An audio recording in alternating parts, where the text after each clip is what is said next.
Estamos compartilhando, pode sentar. Procuro ser, nas minhas explanações, bem prático, né? Porque, como diz o pastor Elias, das verdades bíblicas nós sabemos. Nós conhecemos o Evangelho.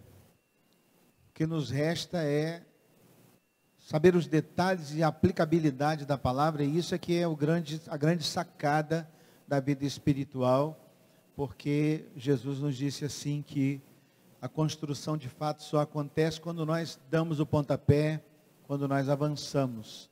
Davi então estava vivendo aquele momento que nós compartilhávamos de defraudar toda a sua família pela sua escolha, né? Imagina que a filha de Davi, vivendo a sua vida de princesa, vestindo as suas vestes coloridas de mulher, de uma garota virgem, esse era o momento dela. De repente, abruptamente, ela é estuprada pelo próprio irmão, e ela não tinha noção do porquê aquilo estava acontecendo na vida dela.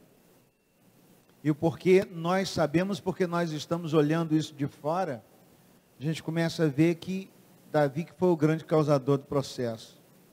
Então, os filhos da gente, eles estão pagando um preço sem saber porquê, nem de onde veio, e quem abriu a legalidade é o pai ou a mãe, né? Quem abriu, desencadeou esse problema, são os pais. Sempre que a gente vai falar no congresso para filhos, ou de jovens ou adolescentes, a gente está tentando consertar o carro em movimento. Porque nós sabemos que o grande problema são os pais, né? Eu fui procurado por um casal uma vez que levou um menininho para mim, menininho desse tamaninho assim, com cabelo comprido, moleque lindo. E o pai falou assim: pastor, esse cara está conversando com o espelho, e o espelho conversa com ele, e diz que ele não é menino, diz que ele é menina.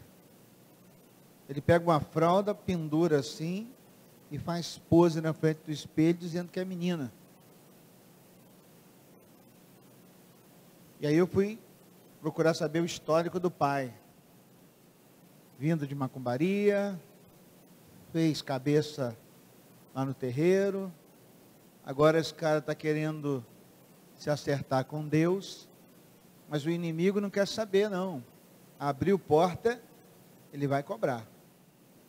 Quer dizer, fatalmente esse menino seria o que nós vemos hoje aí, que tem uma linguagem de partido político, de apelativo, mas o problema foi aberto pelo pai. Botei a mão na cabeça do menino, orei.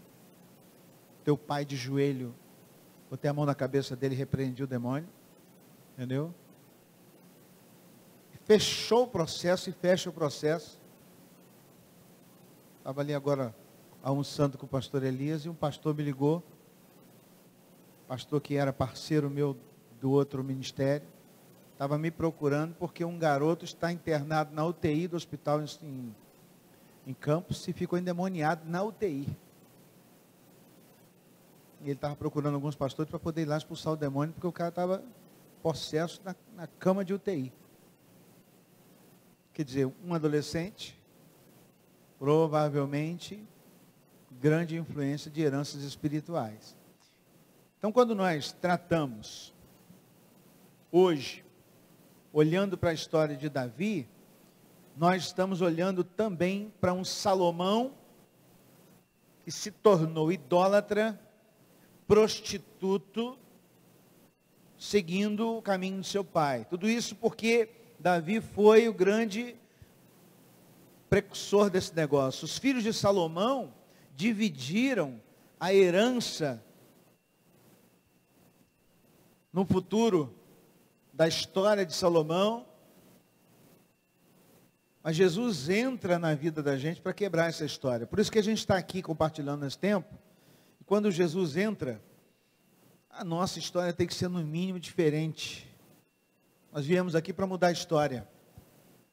Nós não viemos aqui para sermos zumbis, para repetir aquilo que as pessoas estão fazendo. Só pelo fato de nós estarmos aqui neste final de semana de construção, isso já é uma ruptura com um processo espiritual de que nós não aceitamos mais que a nossa geração seja alcançada por essas maldições.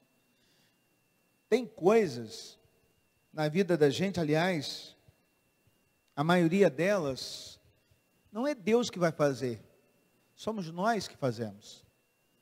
A Bíblia diz que Deus estabelece sobre nós a bênção, o sol nasce sobre todos, né?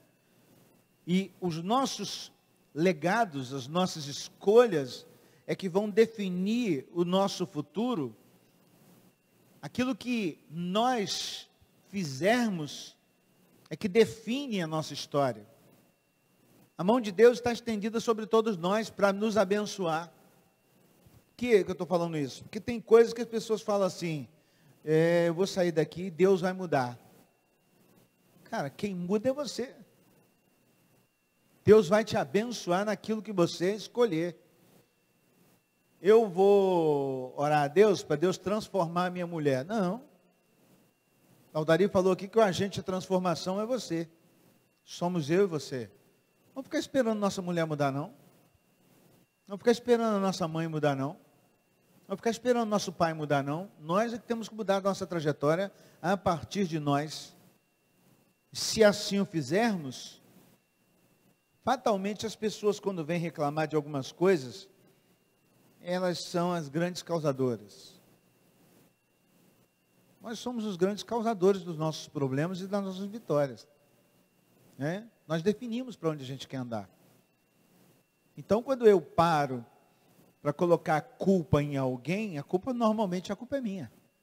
No mínimo, você está no lugar errado, ou você fez uma opção errada, ou você fez uma escolha errada, ou você tomou uma atitude errada. No mínimo, você fez alguma coisa.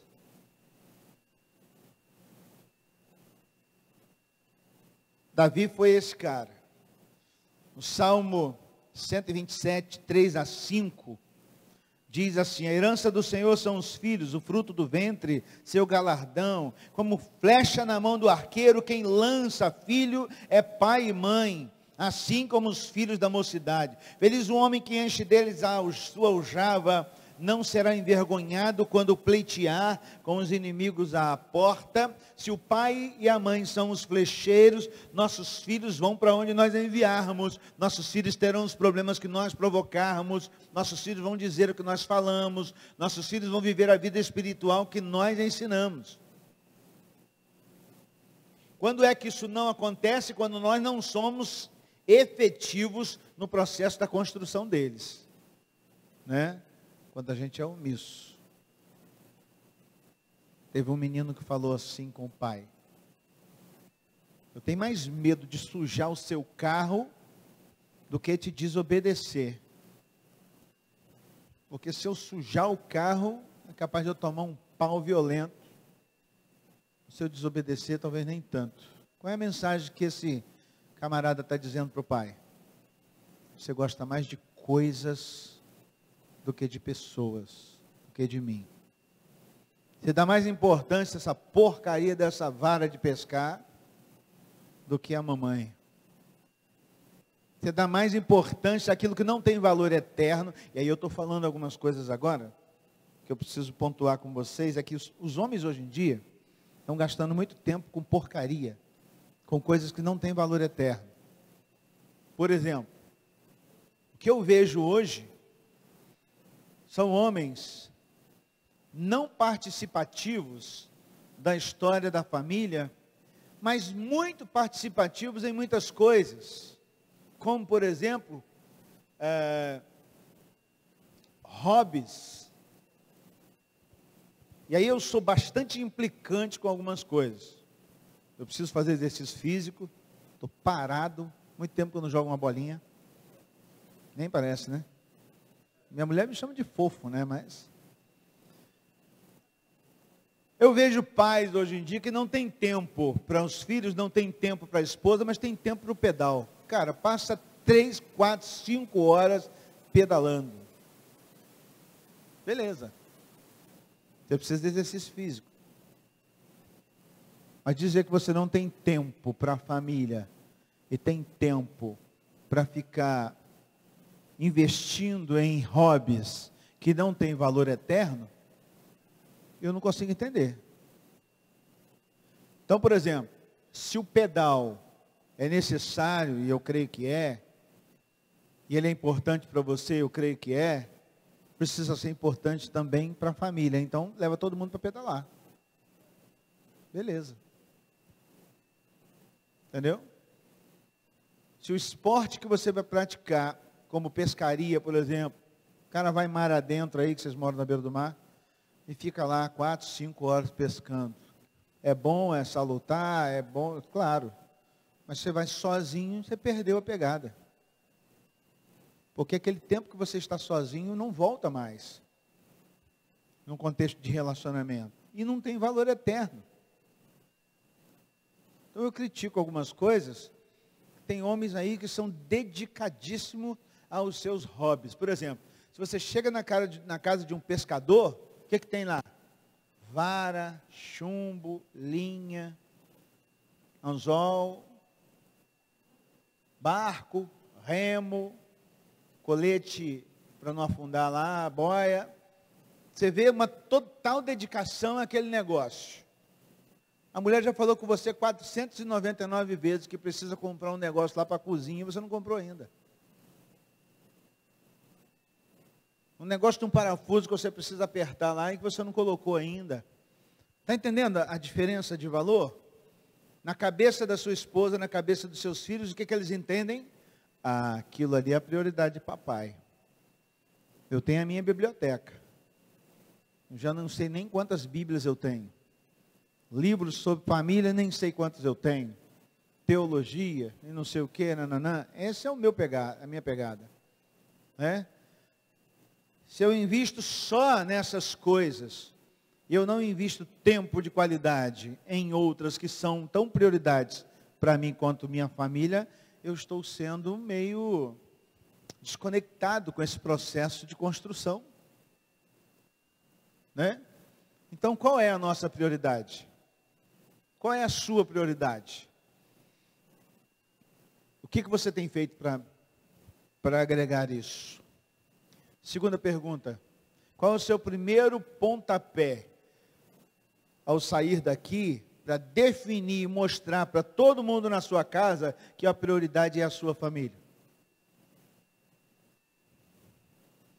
Qual é a primeira coisa que você precisa fazer? Uma boa pergunta, vamos compartilhar. Para poder a gente não cochilar agora, que depois do almoço até eu estou com sono. Hã? Deveria ser básico isso, né? Comum. Mas vamos lá. Um bom processo inicial. Para a pizzaria, se ela gosta de pizza, mas não adianta levar para a pizzaria se ela gosta de comer carne. Leva para comer a picanha. Né? Porque a minha mulher, uma vez, ela me jogou na cara uma coisa que eu fiquei com raiva dela, mas depois ela tem razão. Ela falava assim comigo, você só quer sair quando a gente vai pregar em algum lugar, porque aí você aproveita que a gente vai pregar e a gente sai. Aí lá a gente sai para um restaurante, tal. Isso não vale. Aí eu pensei, nojenta, né? Em vez de aproveitar o negócio, rapaz. Mas para nós homens isso vale, para elas não. Tem que ser especial. Tem que ser, né?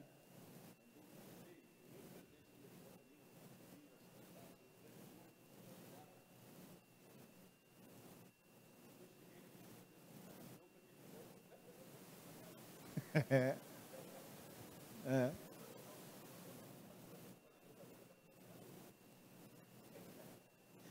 A minha esposa faz aniversário no dia do casamento dela, que por acaso foi comigo, graças a Deus, né? Então o que eu criei? Eu dou 2 presentes para ela. Um presente do casamento e um presente para ela, porque eu pensei exatamente nisso. né? Uma coisa é para casa e outra coisa é para ela. Uma coisa é do casamento, outra coisa é para ela, né? Porque a mulher, ela faz questão dessas coisas. Qual é a sua atitude, qual é a sua primeira atitude ao sair daqui para demonstrar para a sua família que você está pensando no time todo? Ter tempo de qualidade em que sentido? Hã? É o que? Forte?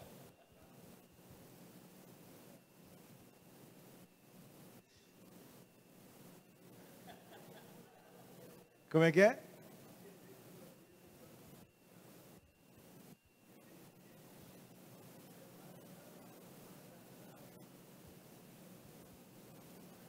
Sim, sim. 100% a gente não vai conseguir.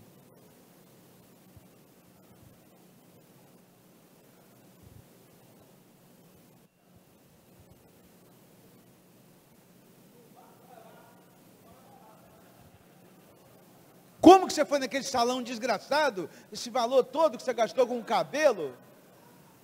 Aí você começa a botar a culpa no cabeleireiro. Que cara é até gay, e não sei o quê. Não é de Deus. Hã? Boa. Vai saindo pérolas aqui, pastor. Hã?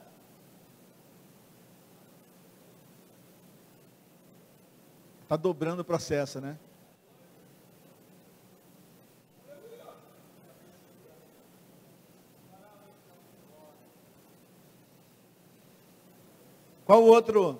Uma outra atitude que a gente vai tomar, chegando na nossa casa, dizendo que a gente tem como prioridade a nossa família?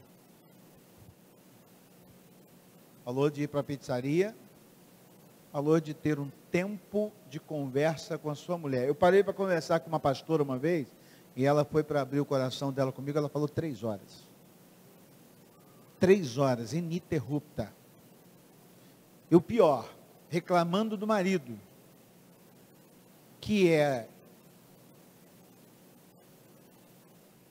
diabético, não tem mais potencial sexual, e ela é uma mulher nova, bonitona, deitada do lado daquele homem, cheia de vida, e o cara incapaz de ir ao médico para se tratar. Agora você imagina uma mulher falando 3 horas, reclamando da impotência do marido comigo. Ainda bem que ela estava sentada lá e eu cá, bem longe. E o gabinete tem uma janelinha de vidro e do outro lado tem um secretário também. Entendeu? E é meu amigo, cara, meu amigo, ele não sabe que eu sei disso. Mas a mulher dele confia em mim, me tem como seu pastor, e foi lá para abrir o coração comigo. A vontade de sair de lá e pegar um bambu e dar uma surra nele. Por quê? Se ele sabe que ele tem problema de açúcar, ele tem que fazer tratamento. Por quê? Porque ele está deixando a mulher dele à deriva. A minha pergunta para você é, você está deixando sua mulher à deriva também? Porque você pode se encher de razão aqui, mas chegar em casa, e ela está reclamando de você, e ela tem coisa para reclamar mesmo, não justifica.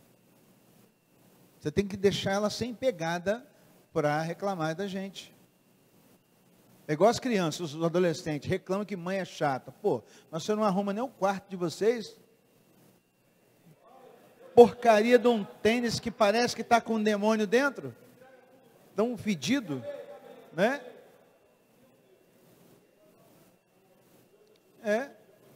O cara acaba... O cara chega em casa, o quarto dele parece um ninho de hamster. Já viu? Fedido e mal arrumado. E depois quer reclamar da mãe, cara? Né? Deixa eu explicar para você uma coisa que eu aprendi. A casa, para a mulher, é como se fosse o corpo dela. Então, se a mulher chegar na casa e tiver sandália jogada para todo lado, tênis fora do lugar, louça para lavar, banheiro, vaso sanitário sem dar descarga, toalha que caiu do pendurador, está em cima da pia, Ela olha aquilo, é como se ela tivesse suja. Então ela fica pé da vida, porque a roupa dela está suja. Por isso que a mulher perturba tanta gente com a questão de organização na casa. Porque a casa da mulher faz parte do corpo dela. E mulher não lida bem com sujeira. Aí ela reclama muito, ela começa a pegar no pé da gente, porque para ela está tudo sujo. Está tudo desorganizado. Irmã querida, por favor, chega aqui mais perto. Como é que uma mulher se sente quando ela chega em casa, que tem sandália jogada para todo lado, tem louça para lavar, com comida azeda dentro do coisa, prato de comida no quarto que os adolescentes levaram para lá, o chulé deles exalando dentro do quarto, as toalhas e a cama por fazer. Como que a mulher se sente quando vê um cenário desse?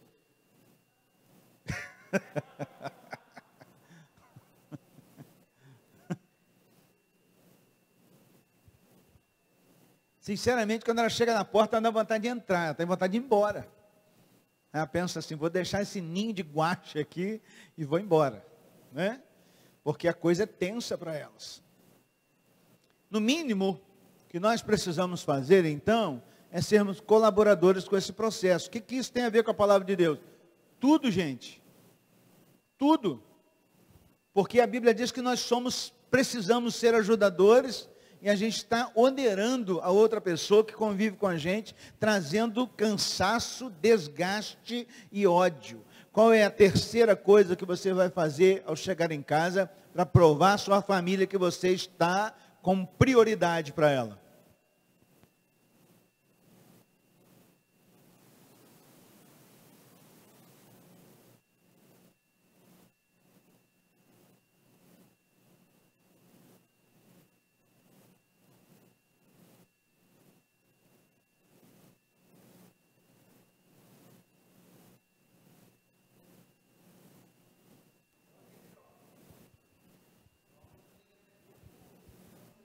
Oi.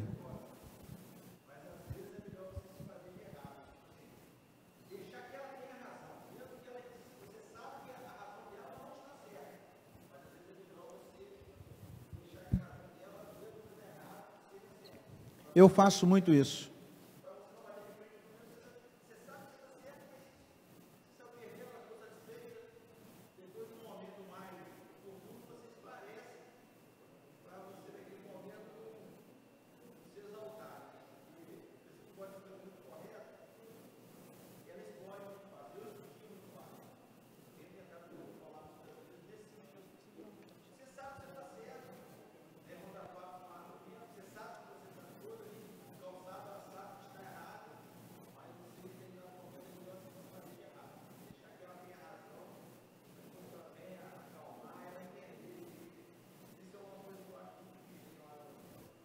Eu acho que é uma estratégia também. Eu faço bastante isso também. Porque eu sei que eu ajudei. O problema é que elas são exigentes com elas mesmas. Entendeu? Não é que elas não valorizem aquilo que a gente faz. E aí é você que trabalha a sua cabeça. Não é que ela não valorize aquilo que você faz. É que elas são exigentes com elas mesmas. Muitas vezes elas não estão satisfeitas com elas mesmas. Então, para nós, nos basta saber que eu fiz, eu ajudei, eu colaborei. E se for para debater e criar um celeuma maior, um problema maior, é melhor evitar o contexto. Deixa passar, num outro momento você conversa, né? Porque você sabe que está colaborando com ela. E há muita mulher hoje destemperada mesmo, ela não sabe lidar com as emoções dela. E aí vai criar um problema, depois ela não paga o preço, ela não vai dar conta, aliás, e vai ficar com raiva e chorar. Então, para evitar isso tudo, a gente evita o conflito. Só você não pode se omitir totalmente. Porque tem homem que sai de perto, tem homem que deixa falando sozinha. Não é assim que se lida com isso. Porque senão elas se sentem extremamente desvalorizadas. Entendeu? Então, hoje de manhã, não, ontem, na parte da manhã, quando eu falei com vocês aqui que eu tomei uma enquadrada dela, metade do que ela falou, eu compartilhei, e a outra metade eu só ouvi, fiquei na minha. Entendeu? Porque eu não vou entrar no contexto. Se você entrar, você vai brigar. Então deixa ela falar, deixa ela esbravejar o que ela está, até porque a mulher se acalma falando, e a gente se enraivece falando, né? Então a gente faz o inverso, deixa ela falar, porque ela está se aliviando, né? Pontua algumas coisas daquilo que precisa ser pontuados, sem entrar na questão para poder não debater, brigar, né? E deixar ela falar. No final, uma palavra célebre, me perdoa, eu vou melhorar, alguma coisa assim, funciona bem. Entendeu? Com muita oração e jejum, evidentemente, né? Mas eu e você temos que evitar de fato isso aí, para transmitirmos para a nossa família que nós estamos equilibrados, que nós estamos dentro do processo e que a gente não vai abandonar aquilo ali.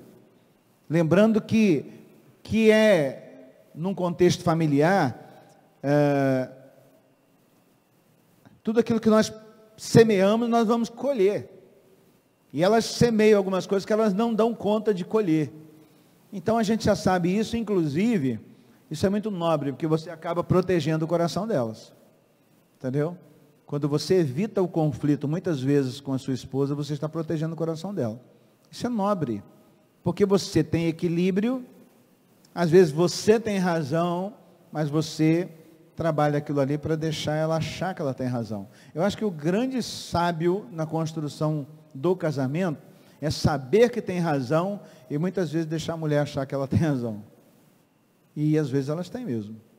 Na maioria das vezes ela tem, porque nós somos meio relaxados. Nós somos meio descuidados, né? Eu conheço alguns homens que são assim, nível top das exigências femininas. Só que aí eu descubro que o inverso também acontece. Aquela mulher não é tão exigente quanto ele. Ou seja, as figuras trocam. Quando a mulher é muito exigente, o homem é meio relaxado. Quando o homem é muito exigente, a mulher é mais relaxada, mais tranquila. Né? A psicologia diz que a gente casa com uma pessoa extremamente diferente da gente. Raramente os dois são muito parecidos. Então, um vai acabar tratando e limando o outro. A gente vai crescendo também.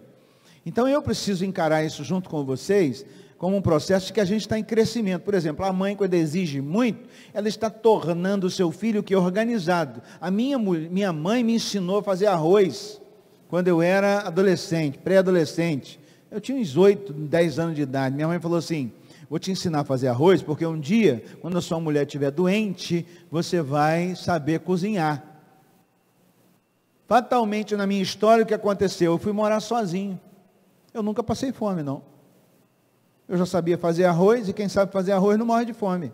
Compra linguiça, compra sardinha, compra salame, né? E vai e joga dentro do arroz, e ali você passava a semana toda ali, arroz. Eu nunca comi tanto arroz na minha vida, e hoje eu sou, né, agarrado com arroz exatamente por isso. Mas hoje eu sei cozinhar.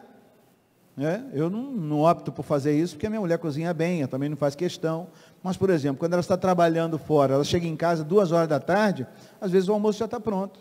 É o horário que eu estou em casa, de manhã, às vezes eu vou na rádio, faço o programa, volto para casa, faço atendimento na igreja à tarde e à noite. Então, no período que ela precisa que eu esteja ajudando ela, eu faço. Às vezes chega lá, o arrozinho está quentinho, recém-temperado, top de linha, melhor não há, e a gente vai almoçar. Entendeu? Eu estou semeando, eu estou plantando. E às vezes ainda critica ainda, esse arroz está meio duro, esse arroz está sem sal, esse arroz está com sal demais, esse feijão está com muito alho. Eu não digo não. Sabe por quê? Porque eu sei que eu ajudei.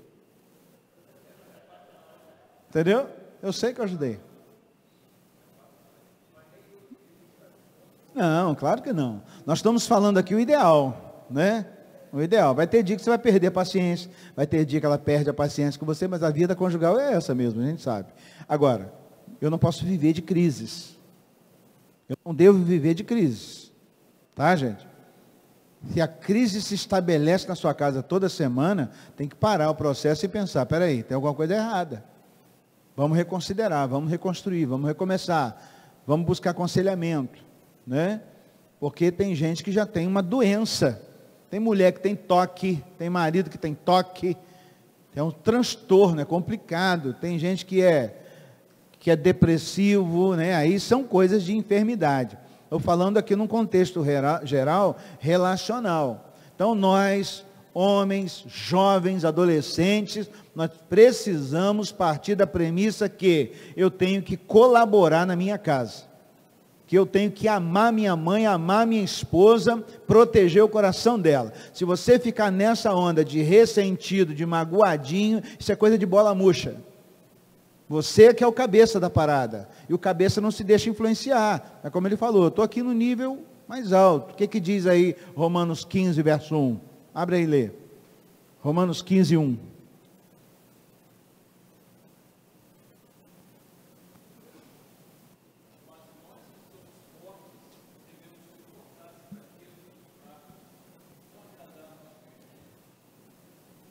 Estou aqui, ó. Eu sou equilibrado, eu estou tranquilo. Ela está numa pendenga doida, uma dureza, dificuldade. Vós que sois fortes, deveis suportar as debilidades dos mais fracos e não se igualar, não agradar a vós mesmo. Que aí é quando você bate de frente, ó. Aí você iguala no nível dela, o pau quebra, chega no final, está tudo errado, está tudo difícil. A nobreza é você estar aqui, e tem até uma frase que eu gosto, que a evolução é quando estamos lá na frente e sentimos vontade de buscar quem ficou para trás. Você evoluiu quando você sabe que você está equilibrado, que você está tranquilo, que ela está numa loucura, numa correria danada, e você suporta um bate-boca que às vezes são só ventanias, né? E você continua ajudando, continua colaborando. Para mim isso é nobreza. Para mim é um sentimento de que nós estamos construindo a nossa família em segurança. Entendeu? Porque, por exemplo, os filhos que estão vendo isso acontecer, se alguém perguntar para eles, o que eles vão dizer? Cara, papai é muito paciente. Papai é um cara bicho maneiro. Porque mamãe perde o controle, mamãe exagera, mamãe fala alto, mamãe fala isso, mas papai não sai do normal. Entendeu? Olha a figura que você está transmitindo para o seu filho como homem.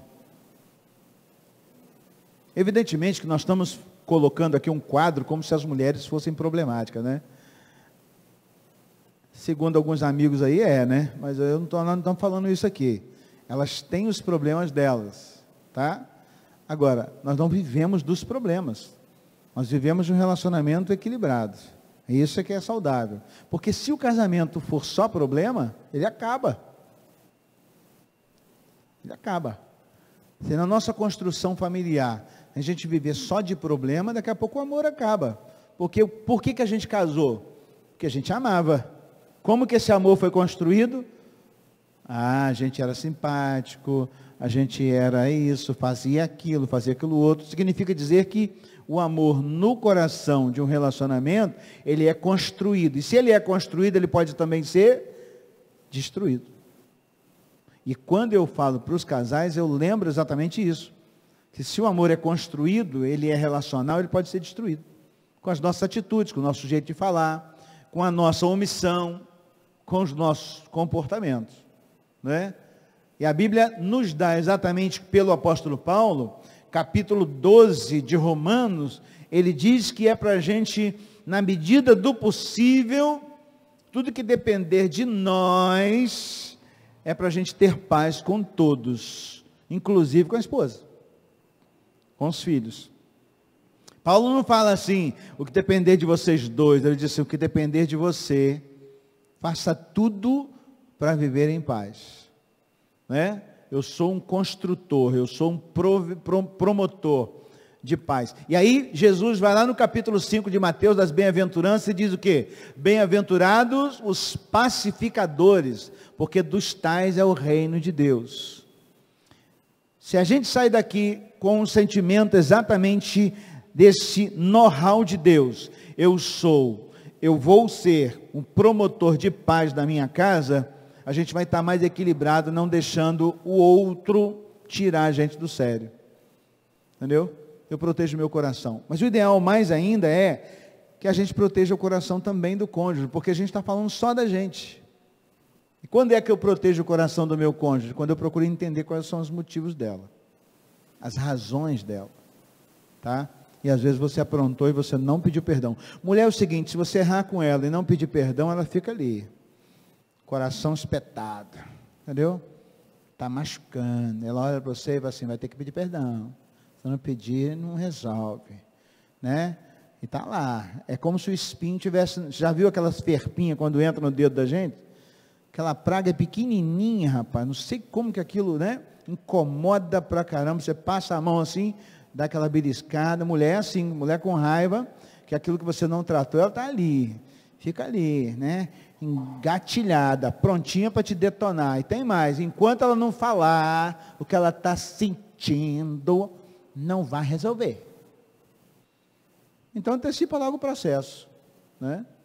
Deixa ela falar, faz igual o irmão lá, vamos parar um tempo, vamos conversar, eu estou sentindo, gente, o homem que chega num processo desse, fala com a mulher assim, filha, bebê, neném, não sei como você chama a sua amada lá, estou sentindo que você está meio aperreada, estou mesmo, vem cá, senta aqui, vamos conversar, o que está havendo com você? Aí prepara, 3 horas e meia, né? Deixa ela falar, porque pela mulher, ela ia querer fazer isso com a gente todo dia, porque é maravilhoso para ela está falando e o marido está ali parado ouvindo, gente, é delícia para ela, principalmente enchendo ela de razão, e deixando ela se achar com toda a razão, entendeu? Acabou o assunto, ponto. Agora vamos fazer o seguinte, eu vou te ajudar mais, eu vou caminhar mais, eu vou me esmerilhar para poder estar te ajudando no processo, vamos ficar amiguinho, tá? A gente consegue isso. Só chega a 45 anos porque conseguiu. Só chega a 33, cadê Elias? Saiu. 19, né? Ele está com 19. Quem consegue vivenciar esse processo?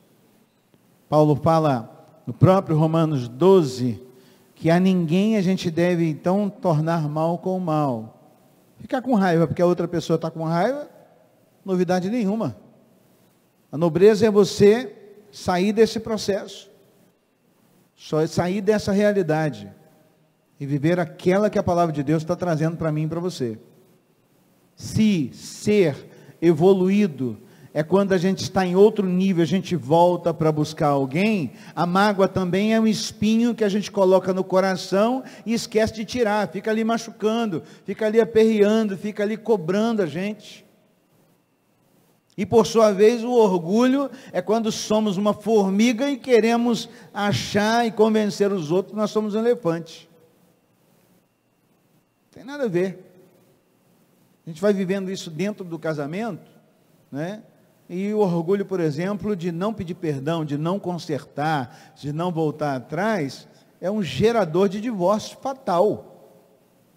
Eu já peguei casais que foram para o meu gabinete, um orgulho enorme no coração, uma coisa pequena para resolver, fácil de resolver, mas o orgulho, eu estou ferido, ou eu estou ferida, entendeu? Impedia dos dois acertarem as contas. E o que eu fiz ali? Fui só interlocutor. E depois eu dei um carão nos dois, que eu falei, cara, vocês não precisam de uma terceira pessoa para resolver isso. A terceira pessoa que vocês deveriam usar é o Espírito Santo de Deus. Porque ele já declarou na palavra o que vocês precisam fazer. Aí eles vêm para o gabinete da gente, gasta gasolina, tempo, para poder ouvir aquilo que a palavra de Deus está dizendo. Eu e você, então, já temos essas prerrogativas, a gente já sabe o que precisa acontecer. Então, é nobre a palavra que o irmão falou ali, é como se você estivesse olhando, eu que estou um nível mais alto, não é porque você é melhor, porque você tem mais equilíbrio, você não vai entrar nessa onda, porque quando entra na onda, pau quebra, e aí as pessoas se agridem. E outro detalhe também, é que nem sempre, aliás nunca, quando a gente está resolvendo uma questão de atitude, A gente nunca deve levar isso para uma questão de identidade. Por exemplo, a mulher fez alguma coisa que você não gostou, e aí você vai e xinga a sua mulher.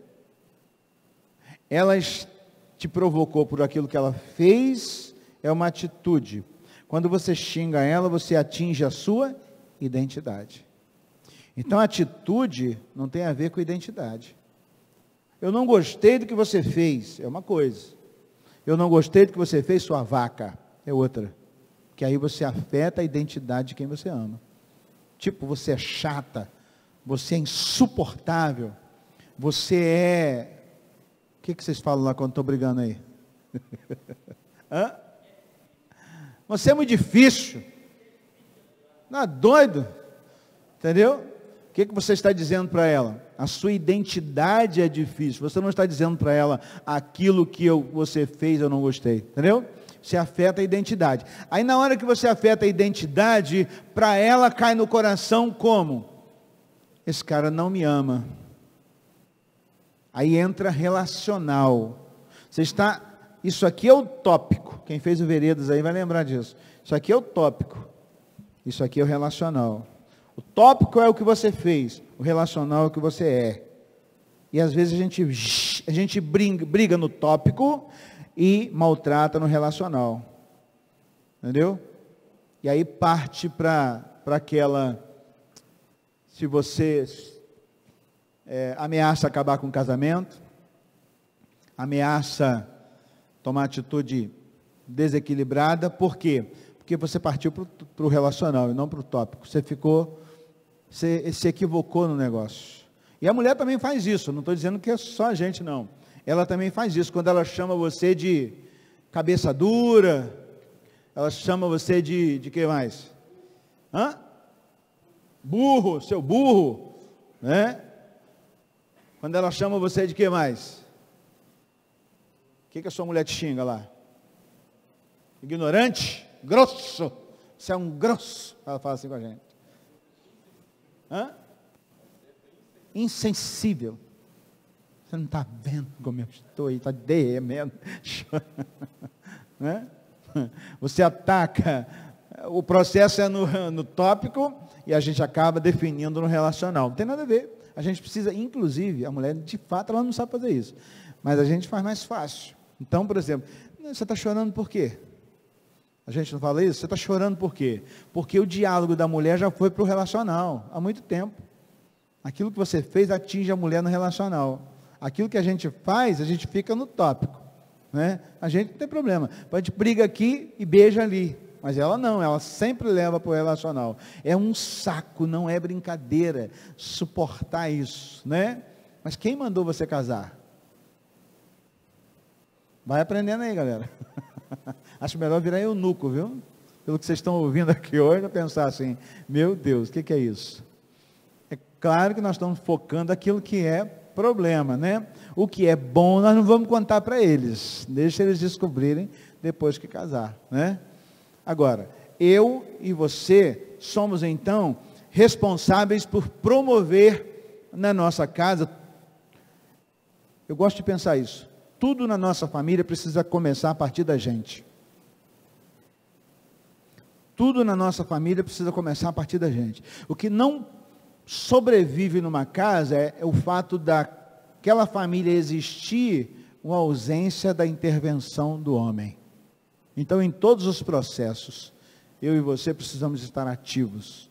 No processo de construção relacional, na construção com os nossos filhos, no casamento, precisa acontecer a partir da gente, porque se você viaja, se você sai de casa durante muito tempo, sua mulher, seus filhos precisam sentir falta de você. Se não sentir falta de você, meu irmão, a coisa está dando errado. A coisa está dando errado. E aí é uma pergunta boa, que você pode fazer quando chegar em casa, nesse processo aí de reconstrução.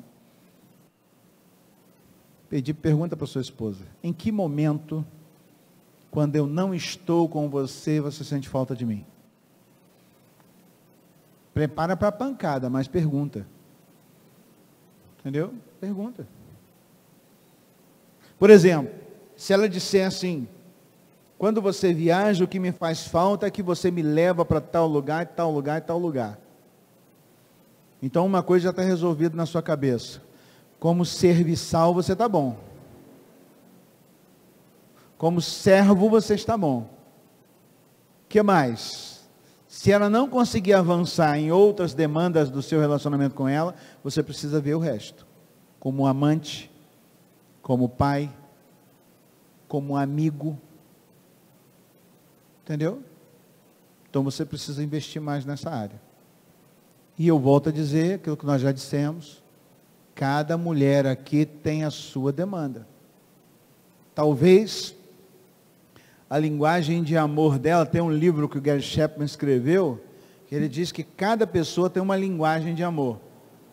Quando eu faço um curso para noivos, eu faço um teste para poder descobrir a linguagem de amor de cada pessoa. E ele diz que a linguagem de amor latente que a gente tem é, por exemplo, já leu esse livro? Aldari, já leu? Ele diz que umas pessoas têm a linguagem de amor que é ações e serviços. A outra linguagem de amor é palavras de afirmação. A outra linguagem de amor é tempo de qualidade.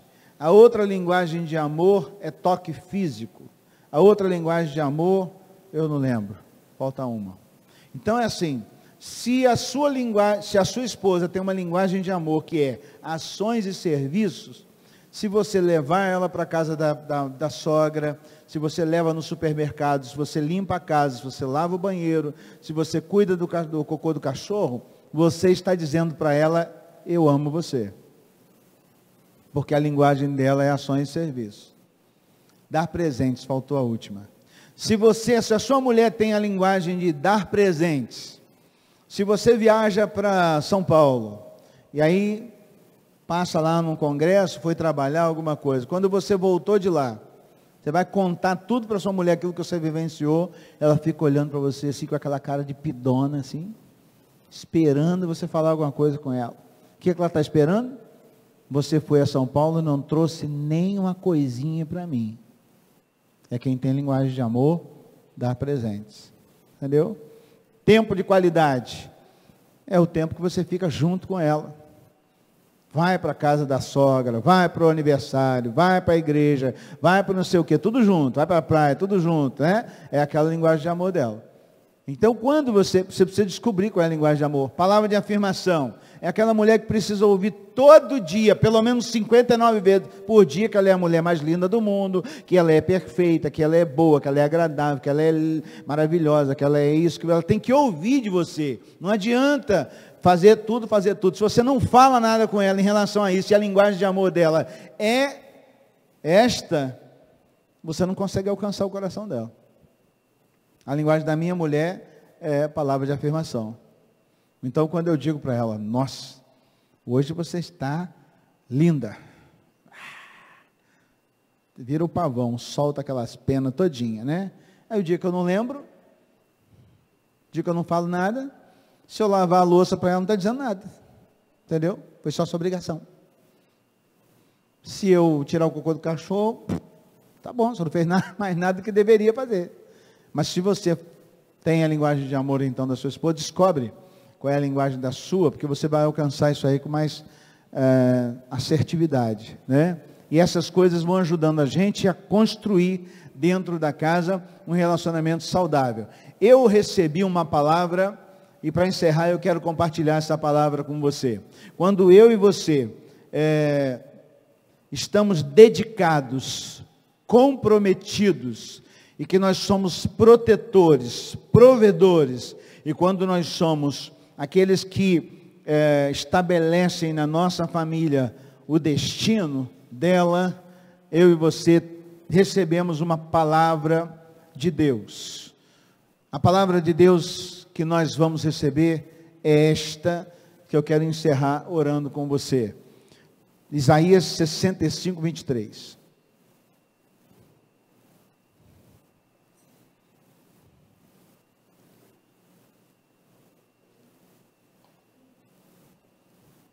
Isaías 65, 23, diz que se eu e você somos dedicados, somos comprometidos, somos provedores, protetores, e quem dá destino à nossa família, a palavra de Deus que vem sobre você é esta: todo o seu trabalho dará certo, os seus filhos não acabarão em desgraça, pois eles e os seus descendentes serão a raça que eu abençoarei para sempre. Amém ou não? Essa é a palavra de Deus para mim e para você, sabe? Porque um homem dedicado, um homem comprometido, um homem que está envolvido em todo o processo, ele terá uma construção familiar saudável, e a Bíblia diz que Deus vem com bênção sobre a sua casa, porque o último verso do Antigo Testamento diz o quê? E ele converterá o coração dos pais aos filhos, o coração dos filhos aos pais, e isso é necessário que aconteça para que eu não venha e fira a terra com maldição. Se há conversão do coração dos pais aos filhos, dos filhos aos pais, de um casamento adequado, então a Bíblia diz que Deus vem com bênção sobre sua casa. Por quê? Porque a sua família promove a glória de Deus entre os povos dessa terra. Porque as pessoas olham para mim e para você e veem assim: cara, esse casal tem um casamento abençoado. E deixa eu te falar uma coisa para fechar aqui também. Eu falei alguns detalhes da minha esposa, eu falei alguns detalhes do meu casamento para você, mas eu estou aqui ministrando para você. Não significa dizer que você tem autoridade para sair daqui e falar da sua vida conjugal para qualquer pessoa. Não fique falando mal da sua esposa. Não fique falando mal das coisas que acontecem dentro da sua casa. Aliás, você deve se manter bem casto em relação a esse assunto, porque só interessa a você essa questão familiar. Não fale dos seus filhos para ninguém. Não fale da sua esposa com seus filhos. Tem pai que tem a mania de chamar o filho e ficar falando mal da esposa. Cara, o filho fica olhando para você e fica pensando: Pepe, você está falando mal da minha mãe, cara. Entendeu? Não cometa esse disparate. Aí eu descobri uma outra coisa. Todas as vezes que eu vou fazer um casamento, eu falo do meu casamento, que graças a Deus é um bom casamento, para a glória de Deus. Minha mulher é uma mulher boa, eu sou um homem maravilhoso, santo, agradável a Deus, um marido, sabe, que ninguém encontra. Então, eu começo a falar sobre casamento, sobre o meu casamento naquele casamento, ou então eu estou numa clínica aconselhando as pessoas, eu falo do meu casamento, e eu vou falar as coisas que são boas, eu descubro que eu fico incendiado para o bem em relação à minha mulher, em relação ao meu casamento. O que acontece? Eu mesmo me auto-influencio por aquilo que eu falo, eu também ouço. Significa dizer que, se você ficar falando mal da sua mulher, se você focar nos defeitos da sua mulher, se você ficar verbalizando isso, você se auto-incendeia contra a sua própria mulher. Às vezes eu saio do casamento, roubo uma flor, que já está lá no enfeite, né? Às vezes eu roubo umas 3 logo, e chego em casa, e já faço um agrado, e eu já estou incendiado para o bem. Por quê? Porque eu falei bem do meu casamento, eu falei bem da minha esposa, eu me auto-influenciei. Então, se a gente auto-influencia, se você ficar falando mal e focando mal do seu casamento, você vai ficar cada vez mais desgostoso com o seu casamento. Incrível isso, né? Mas eu percebi isso na minha prática diária. Fatalmente, a gente então não só se auto-influencia, como também a gente influencia os nossos filhos. Que aí comece a quebrar os paradigmas da sua casa, falando bem da sua esposa também. Porque sempre que eu posso, eu tenho oportunidade, eu vou no coração dos meus 2 filhos que ainda estão em casa e digo: nossa, sua mãe é uma guerreira. Como sua mãe cozinha bem. Olha só, ela chegou, acordou cedo, está indo dormir tarde. Como ela é aguerrida e agora está fazendo faculdade. Porque no coração dos meus filhos, o que eles precisam ver da mãe é exatamente isso. Embora eu saiba que ela não é perfeita. Destilando veneno dentro da minha casa a respeito do meu próprio time. E aí quem me ensinou isso, sabe quem me ensinou isso? A minha mulher. Porque tem hora que a gente fica com raiva do filho, né? Aí chega para a mulher e fala do filho com ela. Quando eu fui falar minha filha com ela, ela virou para mim assim, não fala mal dela não, ela é sua filha. Aí eu tomei um choque assim e pensei, ela tem razão. Eu estou falando mal da minha própria filha com a minha mulher, que é mãe dela. E mãe nenhuma gosta de ouvir falar mal dos filhos. Eu estava errando e eu não prestei atenção nisso. O que eu tinha que falar era com Deus. Ou corrigir, dar um jeito e falar com Deus. Porque falar com a minha esposa em relação aos meus próprios filhos é uma incoerência, incongruência. Não é verdade? E a gente faz isso. Então, muitas das coisas que eu ensino hoje, eu vivo. Né? Aliás, a maioria delas. E é na carne, é ruim, porque às vezes a gente tem que aprender as coisas na carne. Mas aqueles que não aprendem na carne é só teoria, e teoria não convence ninguém. Uma vez eu liguei para um pastor de São Paulo, que eu conheci no Congresso da Família, isso faz tempo, não sei nem se você estava naquele congresso, eu nem lembro o nome dele mais. Ele falou sobre criação de filhos, ele me deixou encantado, cara, a palestra que ele deu. Criação de filhos, eu acho que ele era lá do interior de São Paulo. Aí eu peguei o telefone dele um dia e falei, vamos fazer um congresso aqui na segunda igreja e vou chamar o cara para falar. Liguei para ele, pastor, tudo bem, eu sou fulano de tal, estava no congresso e ouvi o senhor. E eu queria marcar um congresso de criação de filhos aqui na igreja. O senhor poderia vir falar para a gente? Ele falou assim, meu irmão, nos próximos 6 meses, eu acho, estou chutando o tempo, eu não vou sair para dar palestra para ninguém, porque eu estou num processo de execução na minha casa daquilo que eu prego. Entendeu? Eu estou num processo de execução na minha casa daquilo que eu prego. Se eu sair para falar agora o que eu não estou fazendo, eu vou pregar hipocrisia. Então, nesse período, não estou recebendo convite. Rapaz, eu desliguei o telefone mais encantado ainda com o cara. Por quê? Porque se é uma coisa que a gente precisa ter na nossa casa, é integridade.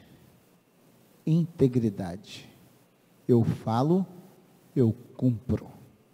Se eu disser para você que eu tenho um bom casamento, pode conviver comigo que você vai ver, porque a minha igreja vê. A igreja do pastor Elias vê que ele tem um bom casamento. Pode falar de casamento. Senão é hipocrisia. Eu quero arrancar do seu coração agora, para a gente encerrar, qualquer espírito de hipocrisia. Joga a Vera com a sua esposa. Tem uma conversa de 5 horas que seja, mas uma conversa de alto nível, no sentido de reconstruir aquilo que já foi estragado. Tem uma conversa com seus filhos, tem uma conversa com seus pais, para reconstruir aquilo que foi estragado. Entendeu? Porque se somos cristãos, a Bíblia diz que precisa acontecer na nossa casa é conversão. E se não acontecer conversão, há maldição. E nós não queremos isso para a nossa família. E quando um casamento sai entre os dedos da gente, culpados somos nós mesmos. Porque se for preciso lavar os pés da esposa 5 vezes por semana e eu não fiz, como é que eu vou dar conta disso no futuro? Que justificativa eu vou dar?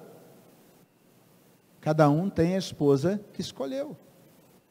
Agora, a gente pode avançar muito. A partir de um momento como este, eu estou saindo daqui desafiado a avançar no meu casamento com vocês. Porque eu não posso pregar para você aquilo que eu não faço. Talvez hoje à noite eu saia para comer uma pizza com a minha mulher, para conversar com ela algumas coisas. Por que não? Acho que eu vou comer uma picanha, que eu prefiro a picanha, né? Porque eu não gosto muito de pizza. Mas a gente sentar para conversar. O que falta? Nós estamos na virada de 27 anos de casado. Se daqui para lá nós vamos viver mais 15, mais 20, o que a gente pode fazer para esse negócio ficar melhor? Não é? Aquecer esse trem aí. Vamos botar fogo nesse negócio. O que nos impede? Se o Espírito de Deus está sobre mim, está sobre você, e a promessa dele, eu vou ler novamente, todo o seu trabalho dará certo, eu abençoo você, os seus filhos não acabarão na desgraça, pois eles e os seus descendentes serão a raça que eu abençoarei para sempre. Essa é a minha palavra. Eu estou compartilhando com você aquilo que Deus falou comigo uma vez nesse texto, e Ele falou exatamente isso. E eu escrevi nesse sermão e eu nem tinha lembrado que eu tinha escrito e agora eu vou colocar na minha Bíblia. Porque eu me lembro o dia que eu estava angustiado, eu estava preocupado com as minhas filhas, com o meu filho, e Deus me levou para esse texto e deixou bem claro no meu coração: eu vou abençoar sua descendência, depende só de você. Aquilo que você tem que fazer, não vou fazer eu. Aquilo que você é para fazer, eu não vou fazer. Comece agora. Tenha coragem e seja homem. Seja homem. Começa agora. Jovens e adolescentes. Começa hoje. Aquilo que a gente já errou, a gente pode consertar. Amém? Todo dia, nós podemos servir melhor uns aos outros. Todos os dias. E o seu desafio para você ser bom marido dentro da sua casa, pai dentro da sua família, é ser servo. Porque Jesus veio como servo. E Ele nos ensinou. Quando eu e você somos servos, não tem o que reclamar. Uma pastora amiga minha, eles foram agora, ano passado, fazer missões lá no Timor-Leste, lá do outro lado do mundo. Muita amiga minha, ela é desse tamaninho, mas prega igual um torpedo, pastor. É incrível que a mulher pregando, uma sabedoria fora de série. O marido dela é policial, civil. Ele entregou o emprego dele para ir com ela. Conhece Érica e Clovinho? Peixoto. E aí, um dia antes dela ir para esse momento aí, ela foi dar uma palestra para mim no curso de noivos, e ela falou para as mulheres. Ela falou um negócio que ela marcou minha vida. Ela falou o seguinte: um dia ela fez um curso comigo, Aliança, Amor Incondicional, da Universidade da Família, e ela aprendeu sobre aliança, e ela entrou num quadro depressivo muito grande, muito forte mesmo, tenebroso. Ela falou comigo assim: Haroldo, eu não tinha vontade de levantar para tomar banho, eu só tomava banho porque a minha mãe me obrigava. E eu levantei, aí eu consegui sobreviver, eu passei 1 ano em depressão. Nesse 1 ano, ela só foi melhorar com um cara lá do Rio, lá um psiquiatra do Rio, que ela andou tomando remédio lá e melhorou. Mas 1 ano de luta, 1 ano, todo dia, 365 dias de uma mulher inoperante. Ela falou comigo assim: pastor, eu abandonei meu marido, abandonei meus filhos, abandonei meus pais, não deu para mim, eu fiquei mal mesmo. E um dia eu chamei o meu marido perto da cama, no quarto de madrugada, eu chorando, em prantos, eu falei com ele: meu filho, eu libero você, me deixa, casa com outra mulher, eu não sou mulher para você, eu não tenho como, do jeito que eu estou aqui, eu quero é morrer na verdade, eu não tenho condição. Aquele marido, que é um cara fenomenal, agarrou nas 2 mãos dela, se ajoelhou com ela e falou assim: eu e você aprendemos que numa aliança de casamento, naquele curso que nós fizemos com o pastor Haroldo, que numa aliança, quando o outro está fraco, a gente segura a onda, que numa aliança ela é inquebrável, que uma aliança ela é indissolúvel, que uma aliança ela é incondicional, não há condição nenhuma de eu deixar você.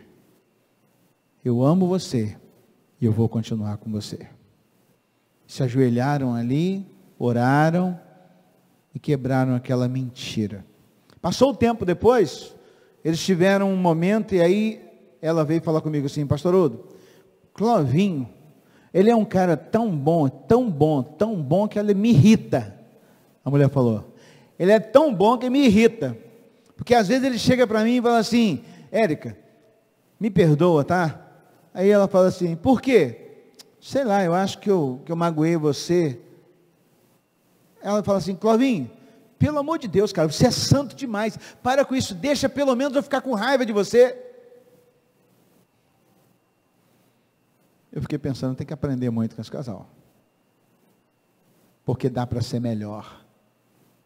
Você pode ser melhor, eu posso ser melhor, a nível de constranger a nossa esposa, e nós vamos lutar para isso. Amém? Amém ou não? Então vamos ficar de pé, vamos orar. porque Deus tem coisas grandiosas para fazer a partir de nós. Desde ontem estamos ouvindo coisas que podem mudar nossa trajetória. Passamos um tempo rico juntos. Até feijoada a gente comeu junto. Pensa num negócio bom. E agora vamos para a nossa casa, repensando algumas coisas. Só queria te deixar um aviso, um aperto. Eu fiz uma palestra com homens, como eu contei para vocês, e a minha filha, o marido dela estava lá. Aí quando foi 2 semanas depois, ela estava comigo, ela falou: pai, quando você fez aquela palestra foi maravilhoso. Vitor chegou em casa, lavou a louça, arrumou a casa, limpou coisas. Mas pai, você está precisando fazer palestra de novo, porque já parou. Entendeu? O problema do homem é esse, não dá continuidade em nada. Isso é um projeto, gente, é um processo. Amém? Tem que começar e tem que estabelecer isso como sua lei, cara. Cai dentro desse negócio. E diga para sua mulher: conta comigo que eu vou colaborar mais, eu vou ajudar mais, vou te amar mais, vou te proteger mais. E cumpra a sua promessa, porque nós podemos, de fato, a longo prazo. Sabe uma coisa que eu não gosto? É ser chamado a atenção, não gosto. Então, quando você fala para mim assim: pastor Haroldo, precisa fazer aquilo ali? Se eu sei que eu vou precisar fazer aquilo ali se torna lei para mim. Eu vou começar a fazer aquilo ali sempre. Por quê? Porque eu não precisa mais ficar falando comigo uma coisa que eu sei que tem que fazer.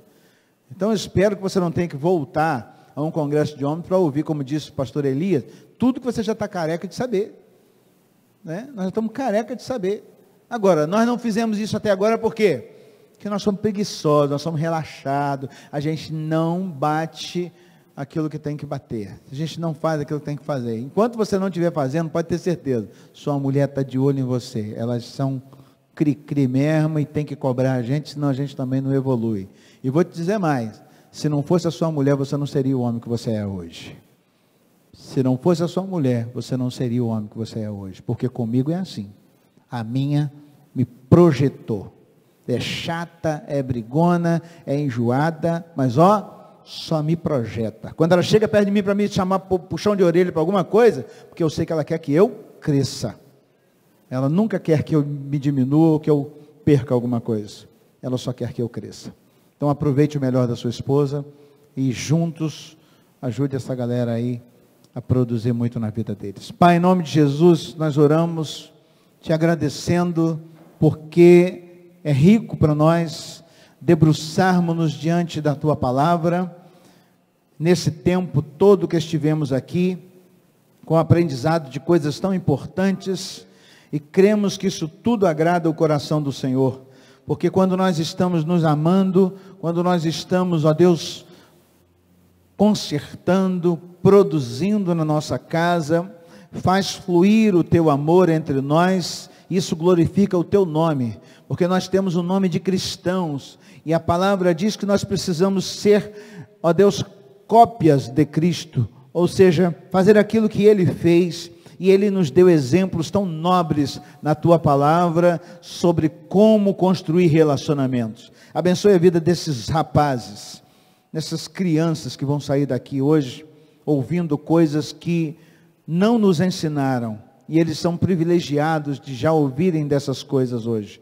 Abençoe a vida desses homens valorosos, varões que estão construindo famílias equilibradas, que, ó Deus, nem tudo que eles fizeram aqui foi ruim, mas também nem tudo que fizeram foi bom. Nos ajude, ó Deus, a termos cada vez mais equilíbrio e olharmos firmemente para o autor e consumador da nossa fé, que é Jesus, construindo na nossa casa o que o Senhor tem para realizar. Que nós possamos ser sacerdotes do nosso lar, maridos bons pais, para que assim, ó Deus, justifique o nosso nome de cristão. Abençoe esta igreja, a vida do pastor Elias e os seus líderes, para que cada vez mais possam, ó Deus, promover o reino de Deus nessa cidade, como porta aberta e estabelecida para abençoar a vida dessa população. Em nome de Jesus te agradecemos e te louvamos. Amém. Prazer muito grande estar com os irmãos. Deus abençoe cada vez mais.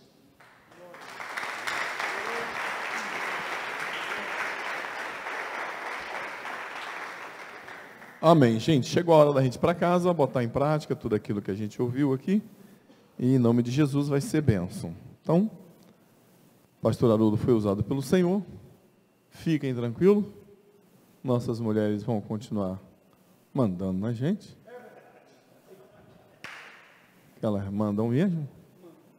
Tem uma historinha que um pastor, depois de dar uma palestra dessa assim, são 2 grupos assim de homens, né? Falou assim, o pastor falou assim, os homens aqui, que são mandados pelas mulheres, passam para o outro lado. Aí a galera quase toda foi, só ficou um do lado de cá. Aí o pastor, caramba, só tem um aqui que não é mandado pela mulher. Por que você não foi para o lado de lá ainda? Que minha mulher não mandou ainda.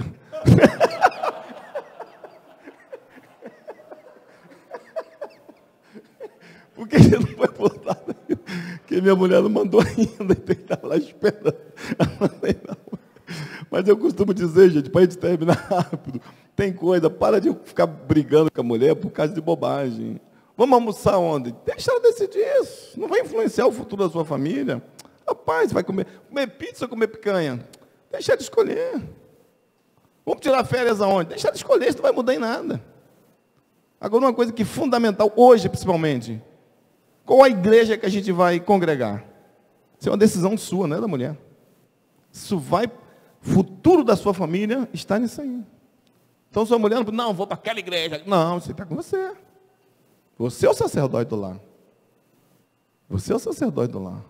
Alguns negócios, trabalho, negócio no meu caso, por exemplo, algum negócio que eu vou fazer, eu até costumo dizer que eu acredito que, sem medo de errar, 60% dos negócios que eu fiz, a princípio dali não deu para trás. Não!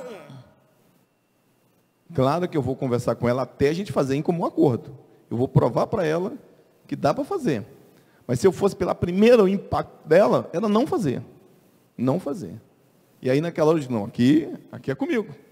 Isso aqui sou eu que decido. Agora a bobagem, que eu costumo dizer, se ela se resolver botar a geladeira e o fogão na sala, e o sofá e a televisão na cozinha, é problema dela. Dentro de casa, tá ótimo. Tem um lugarzinho para mim dormir de noite? Aqui dentro você faz o que você achar melhor. Agora tem coisas que você tem que dizer, não, isso aqui sou eu que decido. Isso é importante. Isso é importante. Os filhos têm momento que é o pai que tem que chegar lá e dizer, não, é assim. Participação importante delas, e a gente precisa muito delas. Mas tem coisas que é você que tem que decidir. Entendeu? Então é aí que a gente tem que orar e pedir Deus direcionamento em relação a isso. Então ficar brigando por picuinhas, por causa de bobagem? Não, você tem que ter. Larga isso para lá. Quer comer aonde? Vocês decidem. Além em casa é às 3 ainda. Vocês decidem onde quer comer, tá bom, tá ótimo para mim, tá bom, tá legal, vamos lá. Estou na boa. Agora tem hora que eu falo, não, é aqui agora. Tem que ser assim. Às vezes até em viagem. Viagem, como diz o pastor Zé Maria, falou que a mulher não tem muita noção de direção, não. Né? Então ela quer, e às vezes é você que tem que decidir, não é por aqui. É por aqui. Então, às vezes, e a mulher às vezes gosta desses papéis importantes que vai definir o futuro da família. A mulher quer ver um homem como diz o pastor Haroldo aqui, que ele falou, um homem de pegada, não é por aqui. Aí ela, não, vamos sentar aqui, eu vou te mostrar, claro que você não vai ser autoritário, tem que ser assim, não, peraí, vai ser assim, vamos sentar aqui, eu vou te provar que é por aqui, e em oração, porque é homem de Deus, que a gente está lidando aqui com homens de Deus, em oração, o Espírito Santo vai te ajudar a convencer ela que você tem razão, e no final, pode ter certeza que, e é bacana você não tomar essa decisão sozinho também, apenas você tomar frente, porque no final, ninguém vai ficar jogando na cara, pô, foi eu que decidi, foi você que, foi os dois que decidiram juntos, mas é por aqui o caminho, mas a mulher precisa de ver esses detalhes, mudança de cidade, tem mulher que é assim, eu sofri muito na minha família, e até hoje, às vezes, eu tenho umas irmãs lá que é assim, chega em casa, o marido, estamos mudando hoje para tal canto, e o marido vai atrás, cata tudo, desaluga a casa, joga em cima do caminhão, está indo, fala, gente, como é que eles mudam assim? São decisões importantes, então o homem tem que ter posto, não, vamos mudar por quê? Por que eu estou indo agora? São coisas importantes, que definem o futuro da família. Então aí você tem que ter uma postura. Agora com bobagem dentro de casa, isso aí, ficar brigando, em qual praia? Qual praia? Papai, o único conselho que eu não dou para vocês é para ir para a praia de nudismo, do restante. Qual praia que eu vou? Qual que você quer melhor? Qual é melhor? Vamos nessa, tá bom. Então, nós estudamos exemplos aqui, que cada um, como diz o pastor Haroldo, você que vai saber como que acontece na sua casa, mas são decisões pequenas, bobas, que você, às vezes, perde muito tempo brigando, e na hora de você mostrar que você realmente é um homem, o sacerdote do lar, você afrouxa. Então, tem umas decisões que não, você tem que... Hoje eu estou vendo muito, lembrei disso aqui, mas estou vendo muita gente mudando de igreja hoje, que na verdade é a mulher que quer levar o homem. Cata o homem, bora para a tua igreja, bora para a tua igreja. Não, você tem que ter a postura, não, é nessa igreja aqui que a gente vai ficar. Até o Senhor me dá uma direção, é aqui. E aí entra o grande problema, por quê? Porque o homem é meio preguiçoso, não ora muito, o homem tem que orar, para pedir Deus revelação do céu, Deus para mostrar. A primeira pessoa que Deus tem que mostrar é o sacerdote do lar. Você é o sacerdote, Deus vai revelar para você, mostrar para você, você que vai conduzir a sua família, a sua esposa. Como eu estou falando com homens de Deus, eu tenho certeza que você é um homem que Deus quer te dar direção, Deus quer te dar revelação, Deus quer te mostrar. Amém?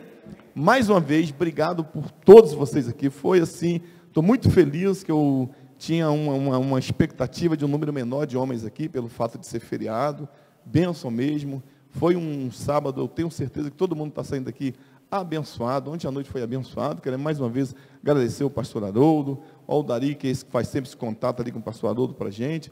E a gente vai estar criando mais reuniões aqui para a gente estar crescendo em graça e em sabedoria, porque a gente não pode esquecer que a maior responsabilidade está sobre os nossos ombros. A foto? Isso, uma foto aqui na frente, está vendo? Ó, meu auxiliar aqui. Então, antes, eu vou orar aqui, a gente vai para frente para tirar uma foto, hein?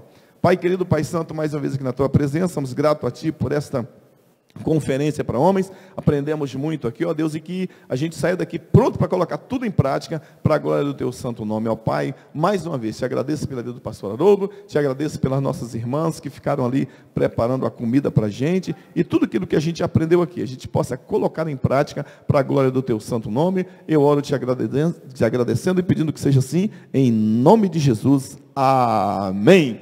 O céu não está em crise, Deus está no controle. Eu creio em milagres, tudo posso naquele que me fortalece. Jesus, Jesus, Jesus. Aplauda o Senhor e venha para frente.